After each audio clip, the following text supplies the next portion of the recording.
여러분 안녕하세요. 지난 시간에 이어서 영원한 천국에서 누리는 하나님과 어린 양의 위로 계시록 7장 15절 17절 여기 말씀을 계속 해나가도록 하겠습니다. 계시록 7장 16절 그들이 다시는 줄이지도 아니하며 목마르지도 아니하고 해나 아무 뜨거운 기운에 상하지도 아니하리니. 예.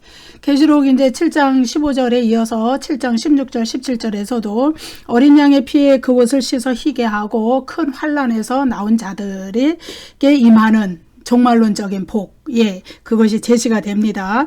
여기에서 첫째로 그 복은 구원받은 성도들의 천상의 교회 공동체에게 그들이 다시는 줄이지도 아니하고 목마르지도 아니하며 이 약속이 성취될 것을 말해줍니다. 예, 여기에 보면은 다시는 아니하며 아니하고 아니하리니, 예, 이렇게 막 부정어들이 계속 사용이 됐죠. 이거는 강조의 표현입니다. 예. 그래서 종말의 영원한 상태, 역사적 종말이 오고 그리스도의 재림이 오고 새하늘과 새 땅이 열리는 그 영원한 상태에서는 다시는 줄이거나 굶주린 일이 다시는 발생하지 않을 것을, 더 이상은 발생하지 않을 것을 이야기해 주는 것입니다. 그래서 여기서 줄이지도 목마르지도 이런 동사, 헬라어 동사 시제들이 전부 미래 시제로 표현되어 있는데 그것은 이제 새하늘과 새 땅이라는 그 영원한 천국의 상태에서 미래의 상태에서 받을 복에 대해서 이야기해 주고 있다. 이렇게 보면 되고요. 그리고 이제 구약 시대의 사람들은요, 하나님께 불순종하고 거역하고 광야에서도 그렇고 이런 일들로 인하여서 하나님의 심판이 임할 때 굶주림, 목마름 이런 것들을 경험을 했어요. 그런데 신약 시대에 와서 요한계시록의 시대에 특히 사도 요한이 계시록을 쓴 그 수신자들은 하나님의 말씀과 또 예수 그리스도의 증거 이런 것들을 증언하다가 핍박을 받고 박해를 받고 소외를 당하고 순교를 당하고 이러한 일들이 발생을 했단 말이에요. 그래서 그런 일로 인하여서 굶주림이 찾아오고 목마른 일이 찾아오고 여러분 그들이 순교 당하면서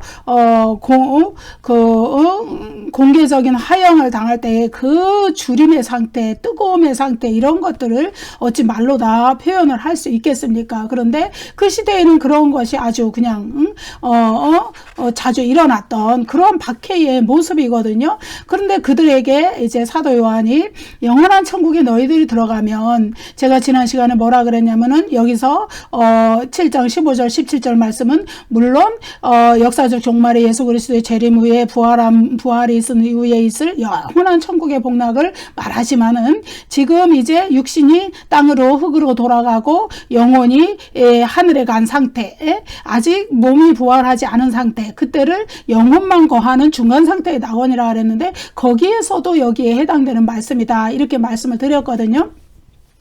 그래서 여러분 영원한 천국에서는 부활한 몸과 영혼이 같이 결합된 상태로 영혼 복락을 누리지만 아직 부활하기 전에는 이 몸이 흙에 묻혀 있는 이 상태에서는 영혼이 하늘의 낙원에 거하면서 이러한 복을 누리게 된다. 그래서 어쨌든 사도 요한은 그것을 이야기해 주고 있는 것이에요. 현실에서 너무나 그들이 고통스럽기 때문에 현실에서 굶주리고 줄이는 일이 너무나 다반사로 일어나기 때문에 지상에서 그들이 영적 전쟁을 수행하면서 그들이 환난을 견디고 이겨내는 믿음으로 인내하는 믿음으로 이겨나가기는 하지만 그 육신적으로 겪는 그 고통 여기서는 줄이지도 굶주린다는 얘기죠. 목마르지도 아니한다 이런 말로 표현을 해줬지만 이것은 대표적인 거예요. 굶주리고 목마르고 이거는 대표적인 육신적인 고통을 말하는 거지만 그것에 수반되는 또 여러 가지 고통들이 같이 따라왔어요. 예, 그러한 것들을 다시는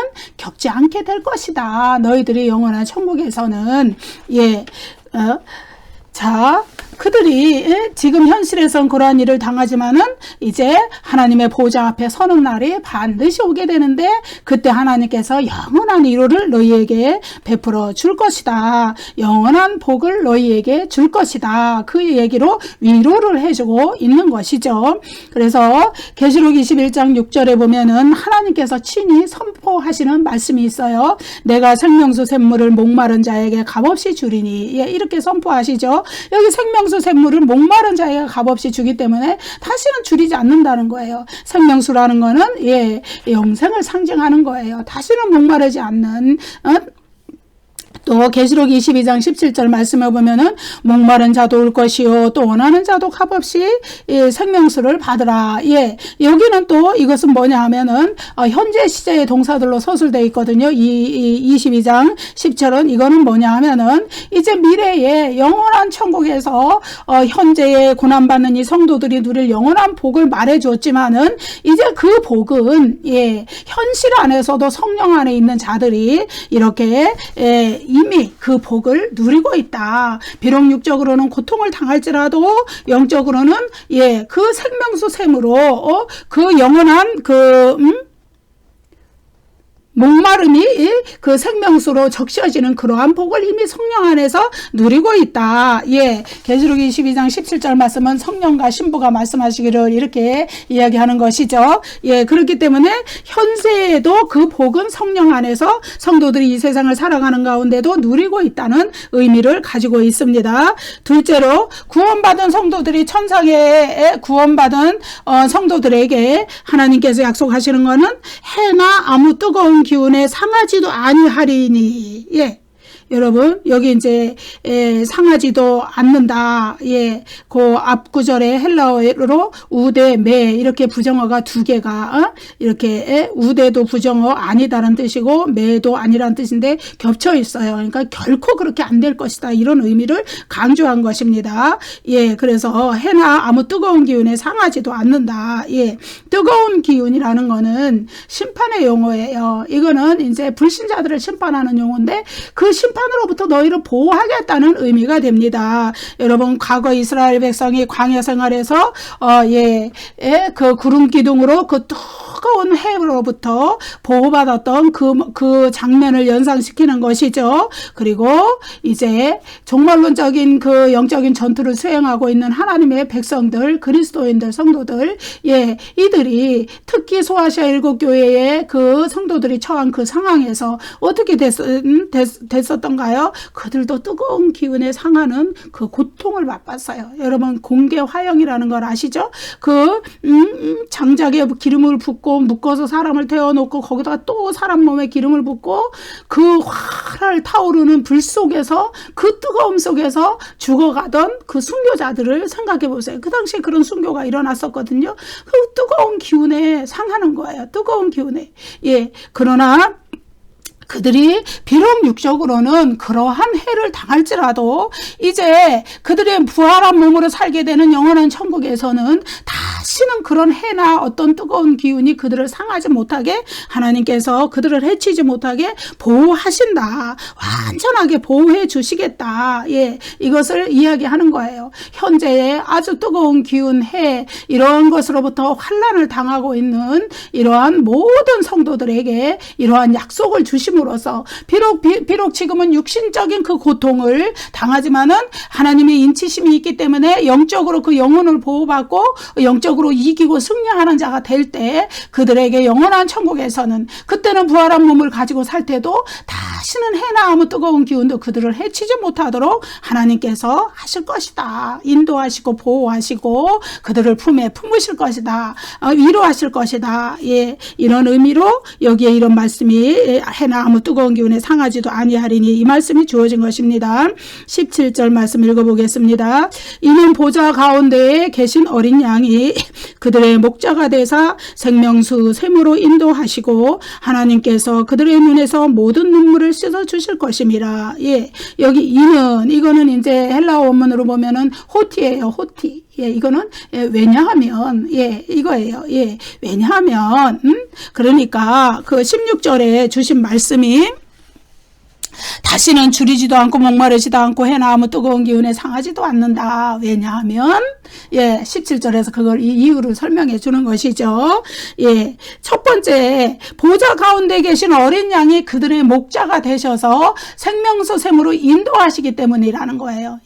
보좌 가운데 계신 어린 양이라는 의미는 뭐냐 하면은 부활하신 그리스도 하나님 보좌 우편에 왕으로서 앉으셔서 우주 승천하셔서 우주 만물에 통치의 통치권자가 되신 그리스도는 하나님과 존재론적으로 동등하시다. 삼위일체 하나님 존재론적으로 본질적으로 동등하시다는 것을 나타내 주시는 것이고, 하나님과 그리스도는 동등하게 통치권을 가지고 계시고, 예, 그런 의미를 나타내 주는 것이죠. 그래서 하나님이 전능하시고, 그 전능하신 하나님이 하나님의 백성에게 이러한 모든 해악으로부터 보호할 능력과 권세를 가지신 것처럼 어린 양이신 그리스도도 그런 동일한 능력을 가지셨기 때문에 목마름, 굶주림, 해나 뜨거운 기운에 상하는 것, 어떤 해악으로부터 하나님 그리스도인들을 성도들을 보호할 수 있는 능력을 지니셨다. 그런 의미를 가지고 있는 것이에요. 그래서 어린 양이 그들이 목자이시기 때문에 그런 것이죠. 예, 목자가 되셨다. 이 말은 이제 영혼의 상태에서 그러니까 영원한 천국에서 구원받은 성도들이 받을 영원한 지복이에요. 뭐냐 하면은 여러분, 우리가 지금 현실에서 신앙생활할 때도 예수 그리스도 주님이 우리의 목자가 되시는 게 틀림없죠. 그렇지만은 우리가 눈으로 볼 수 있는 건 아니지만 영의 눈을 열어서 볼 수 있다면 그 주님이 분명히 나의 목자가 되셔서 인도하시는 것을 알 수 있어요. 그렇지만은 영원한 천국에서는 주님께서 우리 눈에 다 보이게 친히 우리의 목자가 되셔서 우리를 인도해 주시고 보호해 주시고 생명수샘으로 인도해 주신다는 거예요. 예. 그래서 이 어린 양이라는 의미에는요, 예, 목자이신 동시에, 예? 어린 양이 목자가 되셨다는 의미는 어린 양이 목자이시기도 하지만 우리와 똑같이 양이다. 이러면 우리는 양떼잖아요. 주님의 양떼. 그러니까 우리와 똑같이 양떼들의 성도들의 공동체를 대표하는 존재로서 존재하신다. 말이 좀 이상하네요. 존재로서 계신다. 예, 그런 의미예요. 그래서 이제 계시록 14장 1절 5절도 영원한 천국과 중간 상태한 천국을 다 묘사해 준다 그랬는데, 거기에서도 목자이신 어린 양, 그리고 목자이신 어린 양을 따르는 제자로서의 양떼들 14만 4천. 예. 구원받은 성도들, 그들이 함께 시온산에 서 있는 모습이 계시록 14장 1절 5절에서 묘사가 돼 있잖아요. 예. 그래서 우리가 이 지상에서 영적 전쟁, 영적 전투 이것을 해 나가는 기간 동안에도 어린 양이 우리의 목자가 되셔서 우리가 인내로서 환난을 견디고 이 영적인 전쟁을 승리할 수 있도록 이끌어 가시지만은, 그러나 이제 나중에 영원한 천국에서는 친히 우리 눈에 보이게 그렇게 더 하신다는 것을 우리에게 나타내 주고 있어요. 예. 그래서 계시록 21장 6절에서는 내가 생명수 샘물을 목마른 자에게 값없이 주리니, 이렇게 선포하신 분은 성부 하나님이세요. 그렇지만은 계시록 7장 17절에서는 생명수 샘으로 인도하시는 분은 바로 어린 양이시라는 것이죠. 예. 그래서 하나님과 어린 양은 공동으로 협력하셔서 우리에게 생명수 샘물을 주시고 인도하시는 그런 분이시다. 예. 생명수 샘, 그것은 영생과 구원, 예, 이것을 상징하는 것이죠. 인도하신다. 이것은 이제 선한 목자이신 예수님께서 나는 선한 목자라 그렇게 말씀하셨잖아요. 요한복음에서 이 세상에 살 때도 우리를 인도하시지만은 이제 영원한 천국에서는 더더욱 우리를 완전하게 인도하시고 보호하신다는 것을 말씀해주고 계세요. 예. 그래서 이 생명수 샘은요, 하나님의 직접적인 임재를 나타내는 표현이에요. 예. 구약 성경에서 생명수 샘이라고 그러면은 생명의 근원이신 하나님 자신을 가리키는 표현이었어요. 하나님의 완전한 임재, 이것이 있을 때 인간의 영적 갈망이 해소될 것이에요. 인간은요, 영적 존재로 창조가 되었어요. 창세기 2장 7절에 보면은 여호와 하나님이 땅의 흙으로 사람을 지으시고 생기를 그 코에 불어넣으시니 사람이 생명이 되니라. 생명, 살아있는 영. 인간은 영적 존재란 말이에요. 인간은 영적 존재이기 때문에 이 영적 존재는요, 누군가를 섬기게 돼 있어요. 하나님을 섬기도록 애초에 인간은 창조가 된 거예요. 하나님의 영이 생기를 그 코에, 인간의 코에 하나님의 영, 하나님의 생기를 불어넣어 주셔서 인간이 영적 존재가 되었기 때문에, 생명이 되었기 때문에 하나님을 섬기고 살아가게 돼 있어요. 그런데 인간이 죄의 눈이 멀어서 사탄의 미혹에 넘어가서 하나님을 섬기지 않을 때 그의 영혼에는 항상 영적인 갈망이 존재하기 마련인 거예요. 그래서 그 존재하는 영적 갈망을 채우기 전에는 그들이 정말로 어떻게 할 수가 없기 때문에 그 영적인 갈망, 이것을 해소하기 위해서 엉뚱하게 황제 숭배에 참여하고, 엉뚱하게 우상을 숭배하고, 엉뚱하게 무언가를 섬기고, 예? 그래서 이사야서에서는 뭐라 그래요? 이사야 선지자가 뭐라고 탄식을 하느냐?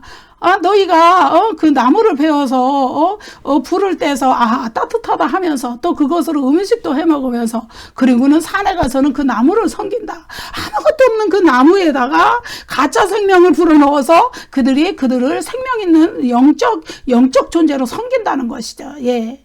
그건 왜 그러냐 하면 인간은 영적 존재, 생영으로 창조가 되었기 때문에 영을 섬기지 않고는 견딜 수 없는 존재이기 때문이에요. 그런데 영원한 천국에서 이 세상에서 그 예수 그리스도를 믿고 끝까지 믿음으로 승리한 자들은 그 하나님, 영으로 섬겨야 되는 하나님은 영이시니, 예, 그 하나님을, 예, 그까지 섬김으로써 이기고 승리한 자들, 그러한 자들을 이제 하나님께서 영원토록 끊임없는 교제를 하시면서 하늘에서 그들의 영적 갈망을 다 해소시켜 주신다. 예, 그 말씀이에요. 그래서 하나님은 생명수 샘이 되시는 것이죠. 예. 자, 근데 이제 계시록 22장 17절에서는 또 성령과 신부가 말씀이기를 오라 하시는도다. 듣는 자도 목마른 자도 올 것이 원하는 자는 값없이 생명수를 받으라 이렇게 하시는데, 여기 현재 시제가 쓰였다는 것은 나중에 영원한 천국에서 우리의 영적 갈망을 완전히 해소해주는 생명수 샘이 되신 하나님과 그리스도의 인도와 위로와 보호가 있기 이전에 이미 이 세상에서 우리가 예수 그리스도를 믿는 믿음으로 성령 안에서 그 생명수 샘을 받아서 먹고 마시고 있다는 이야기를 해주는 것입니다. 이 세상에 존재하는 성도들이, 하나님의 백성들, 하나님의 자녀들이 이미 성령 안에서 그 생명수 샘을 마시고 있다는 것을 이야기해줘요. 그래서 사도 요한은 요한계시록의 수신자들이 그 생명샘을 성령 안에서, 성령이 충만해서 그것을 마시고 누리기를 원했어요. 왜냐하면은 그들이 현실에서 당하는 고통이 너무나 큰 것이어서 목마르고 굶주리고 해나 아무 뜨거운 기운에 상하고, 그러한 그 고통, 고난, 환난, 이것이 너무나 크기 때문에 성령 안에서 생명수를 마시는 하나님의 임재를 경험하지 않고서는 그러한 환난을 이겨갈 수 있는 용기와 믿음이 생기지 않기 때문에 그것을 누리기를 원해서 이런 말씀을 주시는 것이죠. 그래서 사도 요한은 1차적으로 요한계시록의 수신자들이 그 복을 누리기를 원했고, 그리고 그 요한계시록을 읽고 듣고 지키는 모든 자들, 예수 그리스도의 재림이 이루어지기까지 이렇게 모든 환난 속에서 이기고 승리하는 모든 성도들이 성령 안에서 생명수 샘을 마시기를 원하는 것, 그것을 계시록 22장 17절에서 원하는 자는 값없이 생명수를 받으라 이런 말씀으로 나타내 주었다, 이 말씀이죠.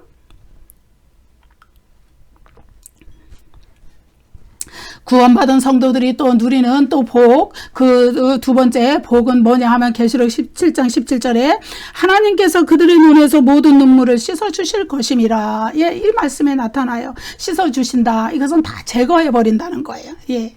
뭐냐 하면은 여기에 이제 그들의 눈에서, 그들의 여기서 에크라는 전치사는 분리를 의미해요. 그들의 눈으로부터 완전히 떼어내 버려 주시겠다. 이 얘기예요. 예. 모든 눈물을 그들의 눈으로부터 다시는 그 눈물이 없도록 다 떼어내서 분리시켜 주겠다. 이 말씀이에요. 그 전치사의 쓰임새가 그런 것이죠. 그래서 영원한 천국에서 하나님께서 그들의 모든 눈물이라는 것은 예외 없이, 아무 눈물도 없이 다 완전한 제거해 주겠다. 예? 그 말씀이에요.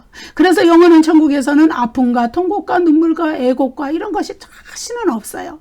여러분, 그러한 것들은요, 처음에 하나님께서 에덴 동산에 아담을 창조하셨을 때 그러한 것들은 있지 않았어요. 근데 제가 사탄의 미혹에 넘어져서 인간에게 죄가 들어왔을 때, 그리고 사망의 형벌이 왔고 그 사망의 친구들이 찾아온 거예요. 아픔이 오고 고통이 오고 눈물이 오고 애통이 오고 슬픔이 온 거예요. 예. 근데 그러한 것들을 하나님께서 다 제거해 주시겠다 이거예요. 영원한 천국에서 다시는 그것이 존재하지 않는다는 거예요. 왜 그럴까요? 하나님께서 그때가 되면은 이 악의 세력, 사탄의 세력, 그리고 그 사탄의 추종자들, 짐승과 거짓 선지자와 불신자들, 짐승의 피를 받은 모든 자들을 다 분리시켜서 불못으로 다 던져 넣으시고, 성도들이 거하는 새하늘과 새 땅 영원한 천국에는 그러한 것들이 다시는 존재하지 못하기 때문에 그들의 친구들, 아픔, 고통, 눈물 이런 거 다시는 없게 해주신다. 그것이 계시록 21장에 나오는 내용이잖아요. 여기서 동일한 그 얘기를 눈에서 눈물을 씻어주신다. 눈물이라고 말했지만은 이 눈물이라는 거는 대표적으로 한 가지만 얘기한 것이죠. 예, 여기에 따라오는 애통, 고통, 사망, 통곡 뭐 여러 가지가 있겠죠. 그런 것들을 다 없이 해주시겠다. 오직 새하늘과 새 땅 영원한 천국에서는 하나님과 그리스도와의 깊고 깊은 친밀한 사귐, 교제 이것만이 있고 완전한 구원의 기쁨이 있고 완전하게 하나님의 영광에 참여하는 그런 영광, 예, 누리는 영광이 있고 또 충만한 생명을 누리고 여러분 그 생명나무 열매가 하나님께서 애초에 에덴 동산에서 허락하셨던 생명나무 열매를 이제 그들이 선악을 알게 하는 나무에 그 열매를 따먹고 죄를 지었을 때 막아버리셨잖아요. 왜 그러셨냐 하면은 그 생명나무, 그 선악을 알게 하는 그 나무의 열매를 따먹음으로써 이미 죄를 지은 상태가 됐기 때문에 그 상태에서 생명나무 열매를 처음에는 허락했었지만은 그 상태에서 따먹게 되면은 죄를 지은 상태로 영원히 사는 상태가 되면은 어떻게 돼요? 불못에서 영원히 사는 거죠. 그렇기 때문에 그걸 막고자 하나님은 막아버리셨는데 이제 계시록 22장에 가면은 다시 생명나무가 등장하는 거예요. 짜잔 하고, 예. 하나님께서 다시 허락하시는 거예요. 왜? 예수 그리스도의 그 십자가의 보혈의 공로를 믿는 믿음으로 우리들의 죄가 다 제거됐고 환난을 통하여서 우리의 믿음이 다 연단받았고 정결해졌고 그래서 이제는 생명나무 열매를 따먹어도 천국에서 영원히 사는 그걸 누려도 아무 저기가 없기 때문에 하나님께서 다시 생명나무 열매를 새 예루살렘 성에서는 허락을 하신 거예요. 예, 그렇기 때문에 여러분 새하늘과 새 땅 영원한 천국에서는 충만한 생명력을 누릴 수 있는 거예요. 충만하고 영원한 생명력. 예, 그때는 아픔과 고통이 없는 생명력 그것을 누릴 수 있는 것이죠. 그래서 계시록 7장 15절부터 17절까지에 서술된 이 미래적인 복 그리고 또 7장 9절에 보면은 하나님 보좌 앞에 어린 양 앞에 서서 찬양과 경배를 드리는 그러한 기쁨 구원의 노래를 불러드리는 그러한 기쁨들 이러한 것들은 이제 미래의 영원한 천국에서 그리고 또 지금 또 이제 비록 그 아직 몸은 부활하지 못했을 때라도 우리의 육신이 부활할 때까지는 흙에 묻혀 있지만 우리의 영혼이 낙원에 천국에 있을 때 거기에서도 누릴 수 있지만은 그러나 이 세상에서도 성령 안에서 우리가 그것을 누릴 수 있는 예 그러한 복으로 우리에게 다가오고 있다. 주어졌다. 이렇게 말씀드릴 수 있어요. 예. 하나님의 말씀, 예수 그리스도의 증거 이러한 것들을 증언하다가 그 1세기 그 요한계시록의 수신자들은 박해와 순교를 당하는 그런 아픔과 고통, 눈물, 예? 뜨거운 공개 화형으로 순교를 당하고 그런 것에 뜨거운 기운에 상하는 그러한 어려움, 고난, 환난 이런 것들을 겪었지만은 그 육신은 비록 아직 부활의 때, 재림의 때가 이르지 않았기 때문에 그러한 것 가운데 노출되었을지라도 그러한 해를 당했을지라도 하나님께서 그들의 영혼은 하나님의 것으로 하나님의 소유로 인을 치셨기 때문에 그들의 영혼은 구원받고 보호받고 결국은 영원한 천국으로 들어가게 된다. 그 영원한 천국에서 하나님과 어린 양의 위로 생명수 샘으로 주시는 그리고 모든 눈물을 씻어주시는 그런 위로가 그들을 기다리고 있다. 이런 거 얘기를 해주고 있는 거예요. 예. 그런데 그 위로는 성령 안에서 기도와 찬양과 예배 속에서 하나님과 교제하고 하나님을 만날 때 우리가 누릴 수 있는 것이다. 이 세상에서도 그 얘기를 하고 있어요. 비록 엄청난 고난 속에 우리가 살고 있을지라도 우리는 육신을 가졌기 때문에, 그리고 이 육신은 죄로부터 완전히 끊어지지는 않았어요. 왜냐하면은 우리는 죽을 때까지, 비록 예수 그리스도를 믿는 그 순간부터 우리가 믿음으로 의롭다함을 하나님 앞에 받았어요. 근데 그것은 구원의 시작이에요. 그때로부터 우리는 죽을 때까지 성화의 노력을 지속해 나가야 돼요. 거룩하게 되는, 정결해지는 과정을 지속해 나가야 돼요. 왜냐하면은 예수 그리스도를 믿는 믿음으로 비록 의롭다함을 받았지만은 그 순간 우리의 이 죄의 본성이 완전히 사라지는 것이 아니고, 끊임없이 우리의 죄의 본성이 우리가 죄를 짓도록 끌고 다니고, 그래서 로마서 7장에 사도 바울의 그 고백이 있잖아요. 하나님의 의, 하나님의 뜻을 행하기 원하는 나에게 죄의 법이 나를 자기한 대로 굴복시키려고 한다는 그런 바울의 탄식과 고백이 있잖아요. 그 마찬가지로 우리가 이 세상에 속해 있기 때문에 우리는 완전한 아직 구원의 완성의 단계에 아직은 들어가지 못했어요. 이제 그러나 나중에 우리가 정말로 역사적 종말이 오고 재림이 오고 우리가 부활하고, 그때는 구원의 완성에 이르르는 거예요. 그때까지 우리는 정결해지는 과정, 성화되는 과정, 거룩해지는 과정을 계속해서 기도와 예배와 찬양 가운데, 그리고 이 세상의 삶에서 하나님의 뜻을 실천하면서 승리하는 가운데 이루어 나가는 것이죠. 그런데 우리가 육신을 가지고 이 세상에 살고 있기 때문에 먹는 것에 관련돼 있죠. 또 마시는 것에 관련돼 있죠. 세상에 살아야 되니까 필요한 여러 가지 물질들이 있죠. 이러한 것들을 통해서 사탄이 우리가 믿음을 버리도록 미혹하고 넘어뜨리려고 한다, 이거예요. 그것 때문에 우리에게 고난이 오고 환난이 온다, 이거예요.